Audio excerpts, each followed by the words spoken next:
Welcome back. Israel's northern front heated up this week with an exchange of fire along the Lebanon border, breaking months of relative quiet. In the wake of the killing of Hezbollah operative Samir Kuntar in Syria, widely attributed to Israel, the IDF is again facing the real prospect of a conflict with the Shiite Lebanese group. I-24 News defense correspondent Shai Ben-Ari has more on the military preparations. The death of Lebanese terrorist Samir Kuntar last weekend in Damascus sent shockwaves across the region, and it is very likely that the last word has yet to be uttered.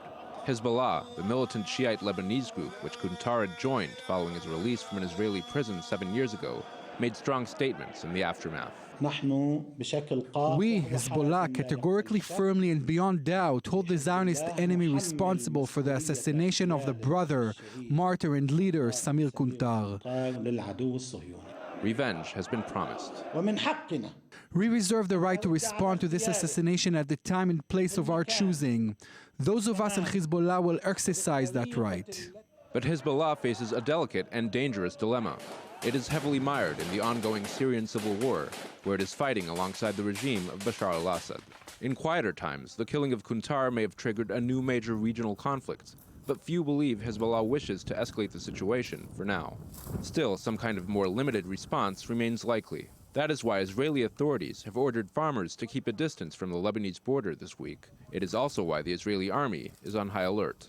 Today, the Lebanese army is positioned along its side of the border. The international UN peacekeeping force UNIFIL is there too. Since the war back in 2006, Hezbollah no longer patrols along the border in uniform, but we can recognize them anyways.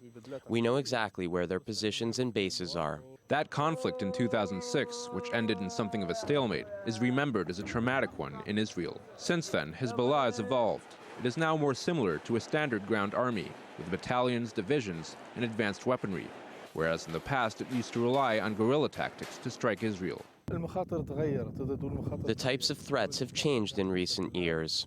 There used to be many attempts at infiltrations, attempts to harm Israelis with improvised explosive devices along the border. Today, we have special units and technologies which enable us to thwart these attempts before they are carried out. While Israel has modified and upgraded its capabilities, so has Hezbollah, and some believe that the relative progress made by the Shiite organization is greater. Thus, it was able to use an anti-tank missile to kill 2 IDF soldiers last January, a response to an Israeli airstrike on its forces in Syria 2 weeks earlier. Many think a similar attack could be the preferred response for Hezbollah now as well. Samir Kuntar was thought to be plotting terrorist attacks along a different frontier, Israel's border with Syria, using his contacts in the Druze village of Hadar. These plans did not necessarily enjoy the backing of his bosses in Hezbollah. The Shiite group maintains a presence in the Syrian Golan Heights, but there are many indications it would actually like to keep this front with Israel quiet for now. I don't want to refer to exactly where Hezbollah is positioned in the Syrian Golan Heights, but I would like to say to Hezbollah, we are here, ready and able to cope with every threat posed from Syria, and we are prepared to respond, both along the border and deeper within Syrian territory. Yes, and I'm joined now by defense correspondent and the author of this report, Shai Ben-Ari. Good evening, Shai. Good evening. Well, Shai, you've reported from the northern border several times. The threat on Israel from that front has been almost consistent. Are we, in fact, seeing an evolution now? We are. In fact, we are seeing, first of all, multiple fronts. We have the Lebanese border, which is not new, but there's also the Syrian Golan border, you could say, and Hezbollah specifically has a presence on both of these fronts. Neither, I think, could be ruled out in terms of this expected response. A Syrian border attack is actually what Samir Kuntar himself was working on before this mysterious strike, which led to his death. Interestingly, that kind of attack from the behalf of Hezbollah could perhaps have a higher sort of profile value in terms of the fact that it would be something of a surprise, but it would be harder for them to carry it out. There are all sorts of different factors located on that side of the border, including rival groups or rebel groups that are very opposed to Hezbollah. It would be much harder on a logistical level.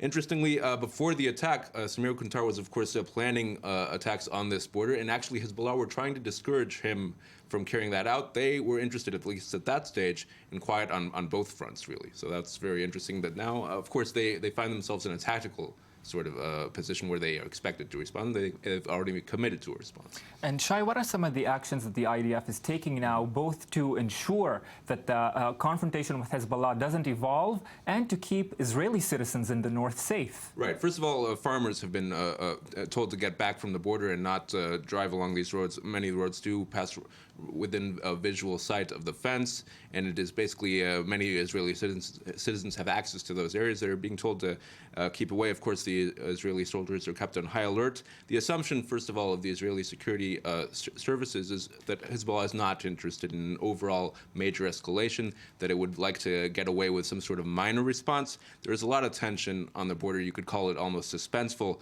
Last time, after the Israeli airstrike in January in Syrian territory, which killed Jihad Murnia, another Hezbollah official, that took about 2 weeks before we saw a response from Hezbollah. It would be difficult to say how long this one is going to take, even if the limited one that was carried out against the IDF patrol back in January, even if we're talking about a limited strike like that, I think it would take a few days, perhaps weeks of preparation when you talk about Hezbollah. Of course, there's also the rocket threat. Hezbollah possesses mid-range rockets, and the IDF has already just tested successfully this David Sling missile defense system exactly for that kind of threat, but it will only be deployed at the beginning of next year. It is not yet deployed. It is fairly simple for the IDF to locate those kind of mechanisms in terms of launching mechanisms. When Hezbollah wants to launch mid-range rockets as opposed to short-range rockets, it is easier for the IDF to pinpoint those and take them out before they are launched, but it's still a very serious threat, of course. So the border is indeed heating up. Shai, we hope to keep you here. There will be no reason to send you to the northern border anytime soon. Thank you very much for being with us tonight.